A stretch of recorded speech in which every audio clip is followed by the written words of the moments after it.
اعوذ باللہ من الشیطان الرجیم بسم اللہ الرحمن الرحیم الصلاۃ والسلام علی خاتم النبیین وعلی آلہ وصحبہ اجمعین۔ السلام علیکم ورحمۃ اللہ وبرکاتہ۔ گزشتہ دنوں مجھے اسلام آباد جانے کا اتفاق ہوا اور ہمارے جو یوزول سسپیکٹ میزبان ہوتے ہیں وہاں پہ وہ جناب جواد فیضی صاحب ہوتے ہیں، اور جواد فیضی صاحب جو ہیں نا وہ انہوں نے حسب سابق ہمیں اغوا کر لیا، اور وہ اس اغوا کے دوران انہوں نے بتایا کہ پریس کلب کے اندر بھی جانا ہے ہم نے، نیشنل پریس کلب میں۔ خیر ہم نیشنل پریس کلب میں پہلی مرتبہ پہنچے، وہاں پہ بہت سارے احباب سے ملاقات ہوئی جو کہ عمومی طور پہ جن کے ہم ولاگ دیکھتے ہیں یا جو ہمارے ولاگ دیکھتے ہیں، تو وہاں پہ ایک نوجوان برخوردار سے بھی ملاقات ہوئی، اسرار احمد راجپوت جو ہیں وہ اس نام سے سوشل میڈیا کے اوپر ایکٹیو ہیں، اور انہوں نے ہمیں جو ہے اپنا تعارف کروایا اور یہ بھی بتایا کہ وہ ممتاز بھٹی صاحب کے ساتھ ایسوسیٹ بھی رہے ہیں اور آج کل نیشن میں کام کرتے ہیں۔ چلیں بہرحال اچھا تعارف ہوا۔ بچہ جو ہے میں نے ان کو فالو بھی کر لیا، وہ بچہ بہت زیادہ سوشل میڈیا پہ ایکٹیو ہے، چونکہ فیلڈ رپورٹر ہے اس کے پاس خبر ہوتی ہے، لیکن بعض اوقات ہم نیشنل سینیریو میں بیٹھے ہوتے ہیں، وہ بالکل لوکل خبر کر رہا ہوتا ہے،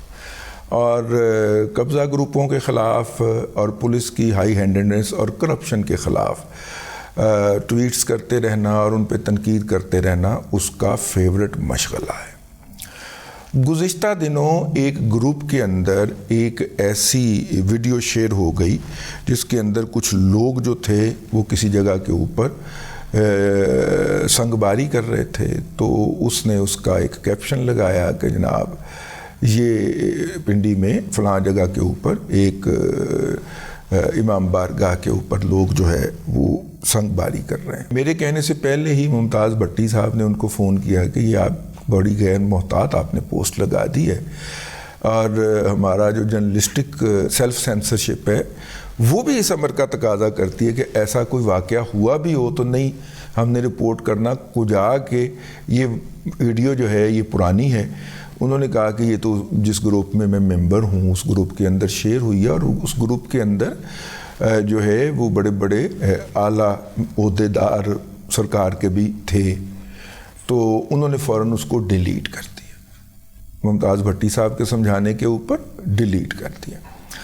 لیکن اس کے باوجود راولپنڈی پولیس نے ان کے اوپر شر پسندی پھیلانے اور جناب قلم کے ذریعے دہشت گردی کرنے کا مقدمہ درج کر کے ان کو گرفتار کر لیا، اور میرا خیال ہے وہ تاحال پولیس کی کسٹڈی میں ہے اور پولیس بڑا سٹرونگ کیس بنا رہی ہے۔ جب اس میں ہم مزید تفصیل کے اندر گئے تو پتہ چلا کہ وہ پولیس جو تھی ان کی ہر وقت کی اس طرح کی ٹویٹ سے، اور خاص طور پہ پنڈی پولیس ہو، اور پنڈی کے اندر پولیس آپ کو پتہ ہے وہ دو اداروں کی اپروول سے لگتا ہے، وہاں پہ افسر جو ہوتا ہے ایک تو پنڈی والوں کی اپروول سے ہیں، جی ایچ کیو کی اپروول سے، اور دوسرا ملک ریاض کی اپروول سے، یا وہاں پہ جو زمین کے مافیاز ہیں ان کی اپروول سے لگتا ہے۔ جب وہ لگتا ہے تو پھر وہ ان کے مفادات کا تحفظ بھی کرتا ہے کہ وہاں پہ خاندان کے خاندان قتل کر دیے جائیں، لیکن اس کا مقدمہ درج نہیں ہوتا۔ پنڈی پولیس کو یہاں سے نہیں اترتا، نیچے گلے سے نیچے مقدمہ نہیں اترتا۔ یار دیکھیں ملک ریاض نے پورا خاندان قتل کر دیا تھا، ایف آئی آر درج کروانے کے لیے سپریم کورٹ تک جانا پڑا، اور جس سیشن کورٹ کے جج نے وہ ایف آئی آر درج کرنے کا حکم دیا تھا، آخر کار کے کو 8-10 سال کے بعد اس سیشن جج کو راجہ خرم علی خان ان کو عبرت کا نشان بنایا، اور اس کے اندر پنڈی پولیس پوری ہینڈز ان گلاوز شامل تھی۔ تو جب کوئی شخص اسرار احمد راجپوت جیسا کوئی شخص جو ہے وہ یہ لکھے گا کہ جناب وہاں پہ ایک سرونگ ایس پی لیول کا بندہ جو ہے وہ آئس کے نشے کا شکار ہے، اور وہ سارا دن کمرے میں بیٹھ کے یہ کرتا رہتا ہے، جب وہاں پہ آنے والے سائلین کو جو پولیس کے اہلکار ننگی گالیاں بک رہے ہوں گے وہ ان کی ویڈیو پوسٹ کرے گا تو ٹارگٹ کے اوپر تو وہ ہوگا، تو وہ ٹارگٹ کے اوپر تھا۔ اس نے یہ بھی سوال اٹھایا کہ یہ جو عثمان صاحب ہیں جو پنجاب کے آئی جی ہیں، جن کو سیکرٹری داخلہ بنا کے جناب حضرت قبلہ محسن نقوی صاحب اپنے ساتھ وفاق میں لے جانا چاہ رہے تھے، انہوں نے سوال اٹھایا کہ ان کو کس بنیاد کے اوپر 23 مارچ کو ہلال امتیاز عطا کیا گیا ہے. بھئی اگر سرکاری ملازم نے اپنا کوئی اچھا کام کیا ہے تو اس کی آپ تنخواہ بڑھا دیں, اس کو تعریفی سند دے دیں محکمے کی, اس کو آپ قومی ایوارڈ دے کے قومی ایوارڈ کو بے وقت کیوں کر رہے ہیں؟ میں صحافی ہوں, پچھلے 40 سال سے صحافت جو ہے وہ میرا ذریعہ روزگار ہے, میرا کوئی اور ذریعہ روزگار نہیں ہے. اور اگر میں نے صحافت کے دوران کچھ لوگوں کی اگر کچھ خدمت کر دی ہے تو میں نے اپنا کام کیا ہے نا یار, اس کے لیے ایوارڈ کا ہے. بائی دا وے ہمیں کم از کم پچھلے 2015 سے لے کے اور 24 تک 9 سالوں کے اندر 2 مرتبہ کہا گیا کہ جی اپنا پروفائل لکھ کے بھیجیں, ہم نے آپ کو ایوارڈ دینا. میں نے کہا جی مجھے اس طرح کا ایوارڈ نہیں چاہیے. میں نے کہا 10 لاکھ روپیہ بھی نہ اللہ بتا, پچھلی دفعہ کہا گیا تو اس وقت 2.5 لاکھ روپیہ ملتا تھا. تو میں نے کہا کہ نہیں,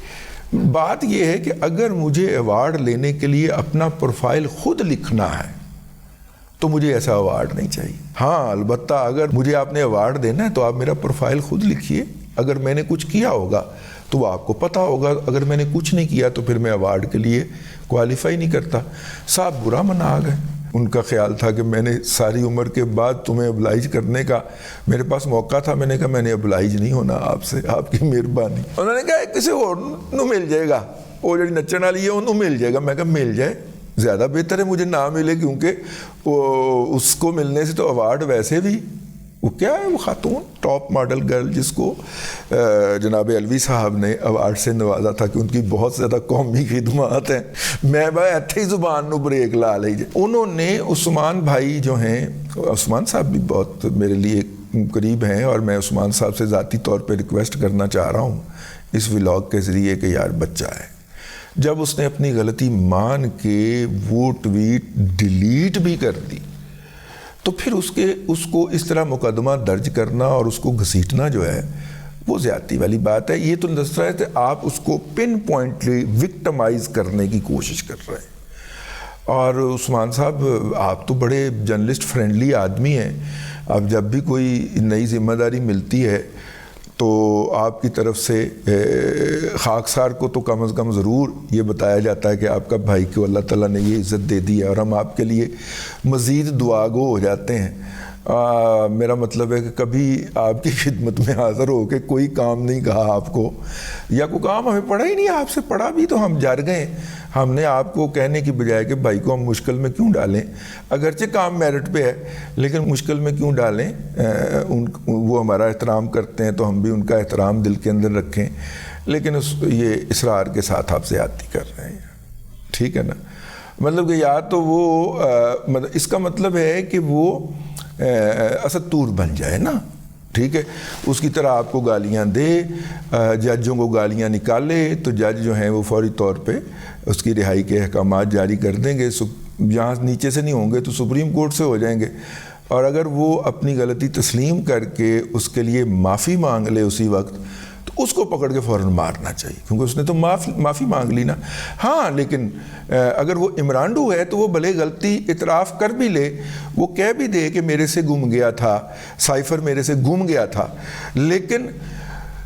اہم سیکرٹ ڈاکومنٹ کو گمانے کی جو شک ہے قانون کی,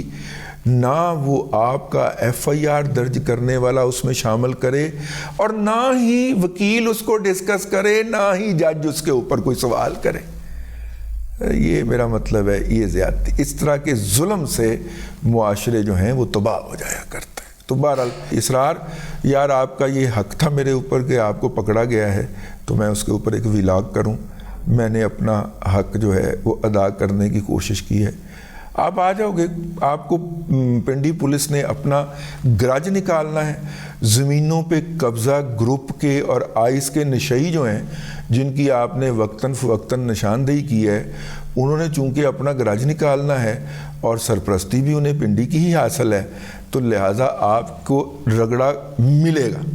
ٹھیک ہے. اور یہ اسی سلسلے کا رگڑا ہے جو آپ کو مل رہا ہے. آپ چونکہ جوان ہو تو اس لیے آپ سے نہیں رہا جاتا, ہم چونکہ بوڑھے ہو گئے اور اب ہڈیاں اس قابل نہیں رہ گئیں کہ وہ مزید کوئی تشدد برداشت کر سکیں. تو میں اس معاملے میں، اس طرح کے کسی معاملے میں ہمیشہ محتاط ہوتا ہوں. اور خاص طور پہ یہ جو فرقہ وارانہ ہے، فالٹ لائن ہے، اس حوالے سے تو رپورٹنگ کرتے ہوئے جرنلسٹ کو ایکسٹرا سینسٹیو محتاط ہونا چاہیے، ایکسٹرا سینسٹیو ہونا چاہیے، ایکسٹرا محتاط ہونا چاہیے. بہرحال اب تک کے لیے اتنا ہی. اگلے ولاگ کے اندر پھر حاضری ہوگی. اللہ تبارک و تعالیٰ آپ کو آسانیاں عطا کرے اور آسانیاں خلق خدا میں تقسیم کرنے کی توفیق عطا کرے.